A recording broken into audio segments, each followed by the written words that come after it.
इस वीडियो में है क्लास 10th के सब्जेक्ट मैथ्स का चैप्टर नंबर 5 जिसका नाम है अर्थमेटिक प्रोग्रेशन। अर्थमेटिक प्रोग्रेशन का ये इंट्रोडक्शन पार्ट है। So introduction to arithmetic progression. Chapter number 5 में जो भी हमें क्वेश्चंस दिए गए हैं उन क्वेश्चंस को सोल्व करने के लिए कौन से कॉन्सेप्ट यूज होंगे, कौन से फॉर्मूले यूज होंगे, उन सभी चीज़ों को हम इस पार्ट में डिस्कस करेंगे। सो इंट्रोडक्शन स्टार्ट करते हैं चैप्टर नंबर 5 अर्थमेटिक प्रोग्रेशन का नेक्स्ट पेज से। अर्थमेटिक प्रोग्रेशन जिसको शॉर्ट फॉर्म में एपी भी कहा जाता है। सो ये एपी होता क्या है, यहाँ पर हमें दिया है it is a sequence of numbers such that the difference is constant. Numbers का ऐसा सीक्वेंस जहाँ पर डिफरेंस कॉन्स्टेंट हो उसे कहा जाएगा अर्थमेटिक प्रोग्रेशन या फिर एपी। अब यहाँ पर एक सीक्वेंस वर्ड आया है, इसको समझ लेते हैं। सीक्वेंस क्या होता है?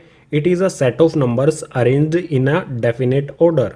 नंबर्स का ऐसा सेट जो एक डेफिनेट ऑर्डर में अरेंज किया गया हो उसे कहा जाता है सीक्वेंस। और ऐसा सीक्वेंस जहां पर डिफरेंस कांस्टेंट या फिर कह सकते हैं डिफरेंस सेम हो उसे कहा जाता है अर्थमेटिक प्रोग्रेशन। अब एग्जाम्पल लेंगे तो और अच्छी तरह से क्लियर होगा। सो यहाँ पर examples of AP arithmetic progression के एग्जाम्पल्स दिए हैं, समझ लेते हैं। फर्स्ट में दिया है 1 2 3 4 5 एंड 100। यहाँ पर आप क्लियरली देख सकते हो एक सीरीज या फिर कह सकते हैं सीक्वेंस है, नंबर्स का एक सीक्वेंस है। और इस सीक्वेंस में ये हमारी फर्स्ट टर्म है, ये हमारी सेकंड टर्म, ये हमारी थर्ड टर्म, ये फोर्थ टर्म, ये फिफ्थ टर्म और ये लास्ट टर्म है। आप यहाँ पर क्लियरली देख सकते हो फर्स्ट और सेकंड टर्म, इन दोनों के बीच का डिफरेंस देखो। इन दोनों के बीच का डिफरेंस कितना है? 1। इन दोनों के बीच का डिफरेंस कितना है? 1। इससे आगे वाली दोनों टर्म के बीच का डिफरेंस भी 1। यहाँ पर भी डिफरेंस 1। हर जगह पर डिफरेंस 1 का है, डिफरेंस कांस्टेंट है या फिर कह सकते हैं सेम है। सो ये ऐसा सीक्वेंस है जिसमें डिफरेंस कांस्टेंट है, तो इसे कहा जाएगा एपी। बिल्कुल इसी तरह से सेकंड वाले में देखो 100 70 40 10 एंड सो ऑन। यहाँ पर भी आप देखो 100 और 70 के बीच का डिफरेंस 30, उसके बाद फिर से इन दोनों के बीच का डिफरेंस 30, यहाँ पर भी डिफरेंस 30। हर जगह पर डिफरेंस कांस्टेंट है, इट मीन्स ये भी हमारे क्या होगा? एपी होगा। बिल्कुल इसी तरह से थर्ड में 6 6 6 6 6 एंड सो ऑन। यहाँ पर डिफरेंस देखो 6 से 6 का डिफरेंस कितना होगा? 0 होगा। यहाँ पर भी डिफरेंस 0, यहाँ पर भी डिफरेंस, यहाँ पर भी डिफरेंस, सभी जगह पर डिफरेंस 0 है। डिफरेंस 0 होने के साथ साथ ये नंबर्स का एक सीक्वेंस है। सो ये भी हो जाएगी हमारी एपी। बिल्कुल इसी तरह से फोर्थ पार्ट में यहाँ पर दिया है 2 8 14 20 एंड सो ऑन, उसके बाद लास्ट में 50। तो यहाँ पर आप क्लियरली देख सकते हो 6 का डिफरेंस है यहाँ पर इन दोनों के बीच में, यहाँ पर भी 6 का डिफरेंस है, इसके बाद यहाँ पर भी 6 का डिफरेंस है एंड लास्ट में दिया है 50। इसके बीच में भी कुछ टर्म्स आएंगी। जब हमें यहाँ पर डॉट डॉट दिया है इट मीन्स यहाँ पर 20 और 50 के बीच में और भी टर्म्स आएंगी। सो यहाँ पर भी सभी टर्म्स के बीच में डिफरेंस कांस्टेंट है या फिर कह सकते हैं सेम है। सो फोर्थ भी हमारी हो जाएगी एपी। सो ऐसा सेट जिसमें नंबर्स को डेफिनेट ऑर्डर में अरेंज किया गया है और उनका डिफरेंस कांस्टेंट है तो उन्हें कहा जाता है एपी यानी कि अर्थमेटिक प्रोग्रेशन। बात करते हैं अर्थमेटिक प्रोग्रेशन के टाइप्स की। तो अर्थमेटिक प्रोग्रेशन यानी एपी, इसके दो टाइप होते हैं, फाइनाइट एपी और इनफाइनाइट एपी। दोनों को एक एक करके समझ लेते हैं। बात करते हैं पहले फाइनाइट एपी के बारे में। सो इसमें दिया है the AP has limited terms called finite AP. ऐसी अर्थमेटिक प्रोग्रेशन जिसमें लिमिटेड टर्म्स हैं उसे कहा जाता है फाइनाइट एपी। या फिर कह सकते हैं ऐसी अर्थमेटिक प्रोग्रेशन जिसमें लास्ट टर्म हमें दी गई है, जो सीमित हो, जिसका अंत हो, उसे कहा जाता है फाइनाइट एपी। इसके एग्जाम्पल्स की बात करें तो यहाँ पर आप क्लियरली देख सकते हो फर्स्ट वाली जो हमारी एपी है इसकी लास्ट टर्म दी गई है। इसी तरह से फोर्थ वाली जो एपी है इसकी भी लास्ट एपी दी गई है। सो ये दोनों एग्जाम्पल हो जाएंगे हमारे फाइनाइट एपी के। फाइनाइट एपी को पहचानने का बिल्कुल सिंपल तरीका है, लास्ट टर्म अगर हमें दी है तो उसे कहा जाएगा फाइनाइट एपी। अब आते हैं इनफाइनाइट एपी पर। इनफाइनाइट एपी क्या होती है? The AP has unlimited terms called infinite AP.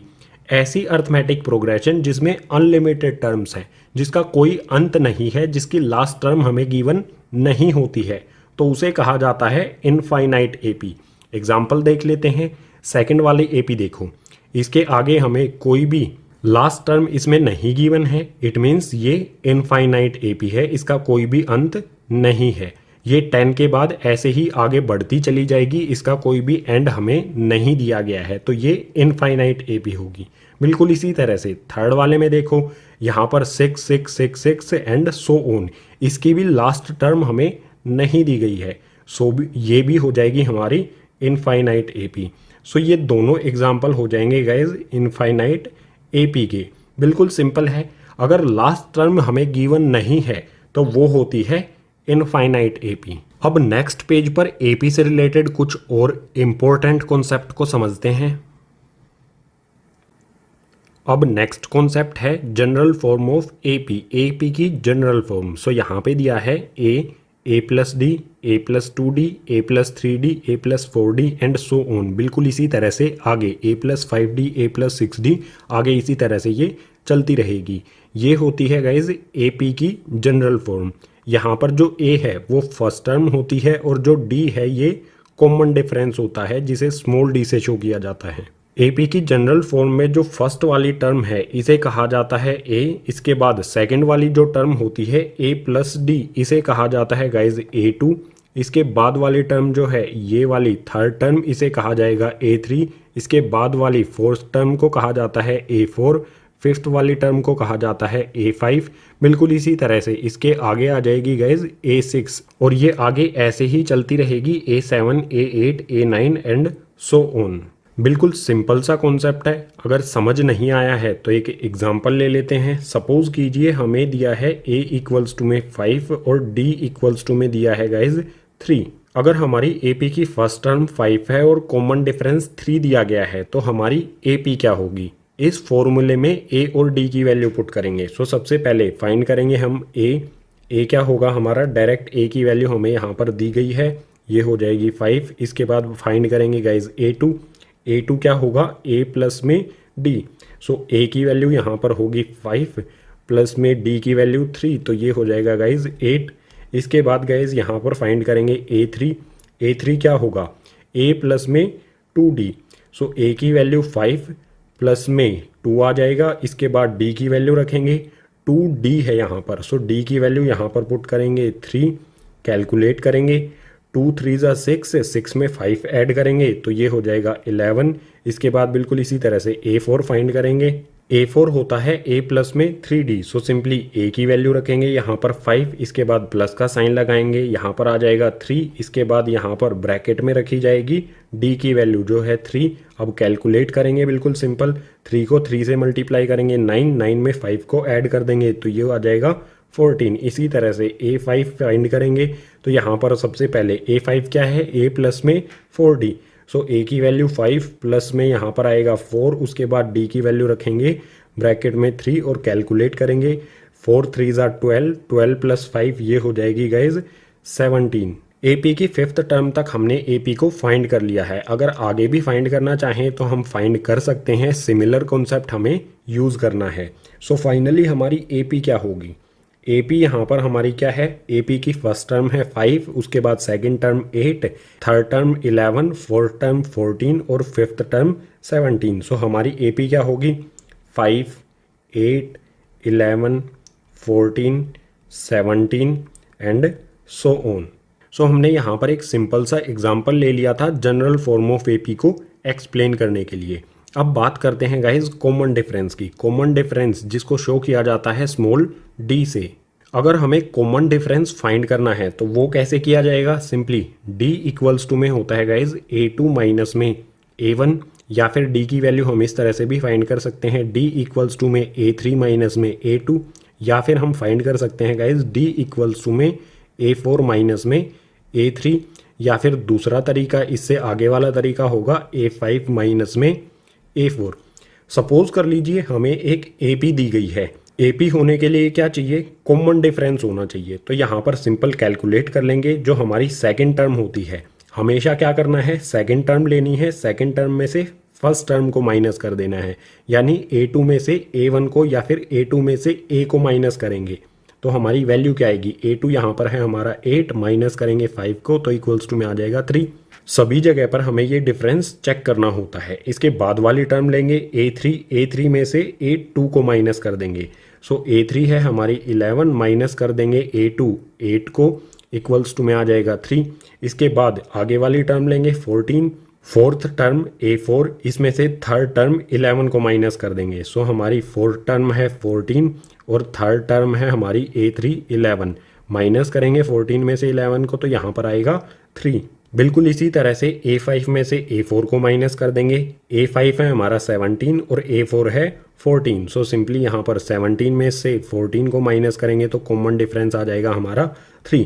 बिल्कुल सिंपल कॉन्सेप्ट है। हमें कोई भी एक टर्म ले लेनी है, उस टर्म में से उससे पहले वाली टर्म को माइनस करेंगे तो आ जाएगा हमारा कॉमन डिफरेंस D। किसी भी AP में कॉमन डिफरेंस इक्वल होता है। अगर कॉमन डिफरेंस कहीं पर इक्वल नहीं है तो वो अर्थमेटिक प्रोग्रेशन नहीं होगी। सो इस पेज पर हमने AP की जनरल फॉर्म को समझ लिया, कॉमन डिफरेंस को समझ लिया। अब देख लेते हैं गाइज AP से रिलेटेड फॉर्मूले नेक्स्ट पेज पर। अर्थमेटिक प्रोग्रेशन चैप्टर में सिर्फ 2 ही फॉर्मूले हैं। सो बात करते हैं सबसे पहले इस फॉर्मूले की। अगर हमसे बोला जाए find the number of term या फिर find the nth term, suppose कीजिए हमें कोई AP दी गई है और हमसे बोला जाए इस AP के इस अर्थमेटिक प्रोग्रेशन की 12th टर्म फाइंड करो या फिर 99th टर्म फाइंड करो या कोई भी टर्म हमें फाइंड करने को बोल दे, तो कैसे फाइंड करेंगे? उसके लिए फॉर्मूला यूज किया जाता है गाइज ये an इक्वल्स टू में a plus n minus 1 d। इस फॉर्मूले में जो a है ये होती है फर्स्ट टर्म, d होता है कॉमन डिफरेंस और n होता है नंबर ऑफ टर्म। अब इस फॉर्मूले से रिलेटेड एक एग्जांपल ले लेते हैं। सपोज कीजिए हमें एक AP दी गई है 5, 8, 11, 14, 17, 20 एंड सो ऑन। हमसे बोल दिया जाए कि हमें फाइंड करनी है गाइज A12 यानी कि इस AP की 12th टर्म। तो कैसे फाइंड करेंगे? बिल्कुल सिंपल है। सबसे पहले जो AP दी गई है इसमें A की वैल्यू क्या होगी? A होगा हमारा यहाँ पर 5। A हमेशा क्या होती है? First term. सो A की वैल्यू हो गई 5। इसके बाद D की वैल्यू क्या होगी? D की वैल्यू कैसे फाइंड करेंगे? सेकेंड टर्म में से फर्स्ट टर्म को माइनस करेंगे। सो 8 में से 5 को माइनस करेंगे। D की वैल्यू क्या आएगी? 8 माइनस में 5 तो आ जाएगी 3। इसके बाद गाइज यहाँ पर बचता है N। N क्या होगा? हमें कौन सी टर्म फाइंड करनी है? 12th टर्म फाइंड करनी है। तो n की वैल्यू हो जाएगी गाइज 12। अब सिंपली a, d और n इन वैल्यूज को पुट कर देंगे और सोल्व करेंगे तो आ जाएगी हमारी 12th टर्म। यहाँ पर सोल्व करके दिखा देता हूँ। सो सबसे पहले यहाँ पर है an। इस वाले a की जगह पुट मत कर देना वैल्यू गलती से भी, इस a को a ही रहने देना है। सो ये a एज इट इज आ गया। यहाँ पर जो n है इसकी जगह पर हम पुट कर देंगे 12। इसके बाद इक्वल्स टू में इक्वल्स का साइन लगाएंगे। ये a है, जो लेफ्ट साइड में a है इसमें वैल्यू पुट नहीं करनी है कभी भी। इस a की जगह पर हम a की वैल्यू पुट करेंगे 5। सो ये आ गया 5 प्लस में n माइनस 1। n की वैल्यू क्या है यहाँ पर? 12। सो ये आ गया 12 माइनस 1 और d की वैल्यू कॉमन डिफरेंस कितना आया यहाँ पर? 3। सो ये आ गया यहाँ पर 3। अब इसे सोल्व कर लेंगे तो आ जाएगी हमारी 12th टर्म। सो यहाँ पर A12 इक्वल्स टू में 5 प्लस में 12 माइनस 1, 12 में से 1 को माइनस कर देंगे तो ये आ जाएगा 11 और 3 एज इट इज़। सिंपली हमारी 12th टर्म क्या आएगी? 5 यहाँ पर एज इट इज़ प्लस में 11 को 3 से मल्टीप्लाई करेंगे। 11 3 ज़ा 33। सो सिंपली 5 प्लस में 33 ये क्या आ जाएगा? 38। सो जो हमारी A12 यानी कि 12th टर्म है वो आ जाएगी गाइज 38। बिल्कुल सिंपल। इस फॉर्मूले का यूज़ करते हुए हमने यहाँ पर फाइंड कर ली 12th टर्म 38। इसी तरह से अगर हमसे बोल दे कि 45th टर्म फाइंड करो तो n की जगह पर हम पुट कर देंगे 45। सोल्व करेंगे तो आ जाएगी 45th टर्म। बिल्कुल इसी तरह से कोई भी टर्म हो उसकी वैल्यू हम इस फॉर्मूले से फाइंड कर सकते हैं ईजीली। अब अर्थमेटिक प्रोग्रेशन का सेकंड फॉर्मूला देख लेते हैं जो है sum of first n terms of AP। Suppose कीजिए हमें एक AP दी गई है और हमसे बोला जाए कि इस AP की 12 टर्म्स का, स्टार्टिंग वाली 12 टर्म्स का सम करना है। तो कैसे करेंगे? उसके लिए यूज करेंगे गाइज ये वाला फॉर्मूला। इसमें s होता है sum of n terms, n होता है हमारा नंबर ऑफ टर्म, a होता है हमारी फर्स्ट टर्म, n होता है नंबर ऑफ टर्म्स और d होता है कॉमन डिफरेंस। अगर हमें इस एपी की फर्स्ट वाली 12 टर्म्स का सम करना है तो उसके लिए सिंपली इसमें वैल्यूज़ पुट कर देंगे। सबसे पहले यहाँ पर लिख लेते हैं एन की वैल्यू क्या पुट करेंगे, हमें कितने टर्म्स का सम करना है 12 टर्म्स का, तो n इक्वल्स टू में हो जाएगा 12। ए क्या होता है हमारी फर्स्ट टर्म, सो ए हो जाएगा यहाँ पर गाइज 5। इसके बाद कॉमन डिफरेंस हमने यहाँ पर फाइंड किया था 3, सो डी की वैल्यू आ जाएगी यहाँ पर 3। अब सिंपली इन वैल्यूज़ को इसमें पुट कर देंगे। सो सम इक्वल्स टू में n/2, यहाँ पर n की वैल्यू है 12, इस n की जगह पर पुट कर देंगे 12 और अपॉन में 2 as it is, bracket start करेंगे। 2 मल्टीप्लाई में यहाँ पर है a की वैल्यू यहाँ पर गाइज है 5, पुट कर देंगे। 2 मल्टीप्लाई में 5 प्लस में n आ जाएगा, n की वैल्यू है 12 - 1। इसके बाद d की वैल्यू यहाँ पर है गाइज 3, सो d की जगह पर आ गया 3 और ब्रैकेट क्लोज। कैलकुलेट करेंगे s इक्वल्स टू में सिंपली यहाँ पर 2 से 12 को कैंसिल करेंगे, 2 से 12 को कैंसिल करेंगे 6 टाइम्स पर, सो यहाँ पर आएगा 6। इसके बाद यहाँ पर 2 से 5 को मल्टीप्लाई करेंगे तो ये आ जाएगा 10, प्लस का साइन लगाएंगे। 12 में से 1 को माइनस करेंगे, 12 में से 1 माइनस हो जाएगा तो बचेगा 11। अब 11 को 3 में मल्टीप्लाई कर देंगे तो ये हो जाएगा 33। आगे सोल्व करेंगे तो s इक्वल्स टू में 6, ब्रैकेट के अंदर गाइज यहाँ पर 10 प्लस में 33, इन दोनों को ऐड करेंगे तो ये हो जाएगा 43। अब सिंपली 6 को 43 में मल्टीप्लाई करेंगे पर आएगा 258। बिल्कुल इसी तरह से अगर हमसे बोल दिया जाए कि इस एपी की स्टार्टिंग वाली 99 टर्म्स का सम करना है तो n की जगह पर हम पुट कर देंगे 99। कितनी भी टर्म्स का, स्टार्टिंग वाली कितनी भी टर्म्स का सम करने को बोल दे उसी टर्म को हम लिख देंगे। नंबर ऑफ टर्म को हम इस फॉर्मूले में पुट कर देंगे तो उन सभी टर्म्स का सम आ जाएगा हमारा आंसर में। अब sum of first N terms of AP, इसका गाइज एक और फॉर्मूला होता है s इक्वल्स टू में n/2 a प्लस में l की वैल्यू क्या होती है, l होती है गाइज लास्ट टर्म। इस फॉर्मूले का यूज कैसे करना है ये समझ लेते हैं, इसको रब कर देता हूं। इस फॉर्मूले का यूज करते हैं फाइनाइट एपी पर। l यहाँ पर जो दिया गया है इसका मतलब होता है लास्ट टर्म। सो सपोज कर लीजिए हमें एक एपी दी गई है और इसकी लास्ट टर्म है गाइज 38, ये लास्ट टर्म होती है इस एपी की, और हमसे बोला जाए कि इस एपी की सभी टर्म्स का हमें फाइंड करना है सम, तो कैसे करेंगे। बिल्कुल सिंपल है गाइज, यहाँ पर जो 38 है ये हो जाएगा l की वैल्यू क्या होगी, l इक्वल्स टू में हो जाएगा 38। अब सिंपली 38 जो है ये कौन सी नंबर ऑफ टर्म है, 12th नंबर ऑफ टर्म है जो हमने यहाँ पर फाइंड किया था। ये कौन सी टर्म है 38, A12 यानी कि 12th टर्म, सो n की वैल्यू हो जाएगी 12। अब इस फॉर्मूले में वैल्यू पुट कर देंगे, s इक्वल्स टू में n/2, n की वैल्यू यहाँ पर पुट करेंगे 12/2। इसके बाद a हमारा कितना आएगा 5 प्लस में l की वैल्यू हमने कितनी फाइंड की है, इस AP की जो लास्ट टर्म है वही होगी गाइज l की वैल्यू, यहाँ पुट कर देते हैं 38 l की जगह पर। अब कैलकुलेट कर लेते हैं s इक्वल्स टू में यहाँ पर 2 से 12 को कैंसिल करूँगा 6 टाइम्स पर, सो यहाँ पर आ जाएगा 6। इसके बाद 5 प्लस में 38, 5 और 38 को ऐड करूँगा तो ये हो जाएगा 43, और 6 को 43 से मल्टीप्लाई करेंगे तो ये आ जाएगा 258। इस फॉर्मूले का यूज करने से पहले इस एपी की स्टार्टिंग वाली 12 टर्म्स का सम हमने इस फॉर्मूले से निकाला था तो भी हमारा 258 आया था। अगर हमें लास्ट टर्म दी गई है और हमसे बोला जाए लास्ट टर्म 12 है और 12 ही टर्म्स का हमें सम करना है तो इस फॉर्मूले से हमने इसको फाइंड किया तो यहाँ पर आ गया हमारा आंसर बिल्कुल सेम 258। सो बिल्कुल सिंपल है, अगर लास्ट टर्म हमें दी गई है तो इस फॉर्मूले का भी हम यूज कर सकते हैं एपी की टर्म्स का सम फाइंड करने के लिए। सो गाइज यही था अर्थमेटिक प्रोग्रेशन का इंट्रोडक्शन पार्ट। उम्मीद करूंगा आपको सभी कॉन्सेप्ट समझ आए होंगे। अगर सभी कॉन्सेप्ट आपको क्लियर हुए हैं, समझ आए हैं, तो इस वीडियो को अपने क्लासमेट्स के साथ ज़्यादा से ज़्यादा शेयर कीजिए।